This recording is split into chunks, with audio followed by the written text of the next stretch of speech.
நான் இப்போ ரீசெண்டா ஒரு வெயிட் லாஸ் பவுடர் வந்து ட்ரை பண்ணிட்டுருக்கேன். இது எல்லாமே வந்து நான் வீட்ல ரெடி பண்ணது. எல்லாமே வந்து வீட்ல இருக்கிற ஸ்பைசஸ்ஸு, அப்புறம் ஹெர்ப்ஸு இதெல்லாம் சேர்த்து ரெடி பண்ணது. எனக்கு கொஞ்சம் ஒர்க் அவுட் ஆகுற மாரி தான் இருக்குது. அதனால இப்போ அத ட்ரை பண்ணிட்டுருக்கேன். காலையில சுடு தண்ணீல வந்து நல்லா 1 ஸ்பூன் அளவுக்கு போட்டு கொஞ்சம் மிதமான சூட்ல வந்து வெறும் வயித்துல வந்து குடிச்சிடுறது. அதில கொஞ்சம் கொள்ளு அதிகமா இருக்க மாரி சேர்த்துருக்கிறேன். இன்னைக்கு வந்து குடமிளகாய் வச்சு சும்மா ஒரு கிரேவி மாரி தோசையா இருந்தாலும், ரைஸா இருந்தாலும் பண்ணலான்னு கொஞ்சம் வந்து பட்டர் சேர்த்துட்டு, கொஞ்சம் ஆயில் சேர்த்துட்டு, ஜீரகம், கடுகு சேர்த்து, வெங்காயம் சேர்த்துக்கோங்க. அதில் லைட்டாக வெங்காயத்தில் வந்து உப்பு சேர்த்துக்குங்க. உப்பு, கறிவேப்பிலை சேர்த்துட்டு வெங்காயம் கொஞ்சம் நல்லா வதங்கட்டும்.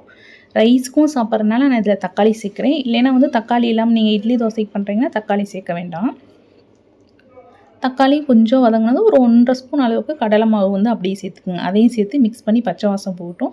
இப்போ 1 ஸ்பூன் அளவுக்கு தனி மிளகாத்தூள், 1 ஸ்பூன் அளவுக்கு மல்லித்தூள், கொஞ்சமாக வந்து மஞ்சத்தூள் எல்லாம் சேர்த்து அதையும் பச்சை வாசம் போனதுக்கப்புறம் கொஞ்சமாக வந்து தண்ணி சேர்த்துக்குங்க. கொஞ்சம் நல்லா கொதித்ததும் வந்து அடுப்பு மீடியம் ஃப்ளேமில் வச்சுட்டு கேப்சிகம் சேர்த்துக்குங்க. சேர்த்துட்டு சேர்த்தோன்னே வந்து அடுப்பை சிம் பண்ணிவிட்டு அப்படியே வச்சுருங்க.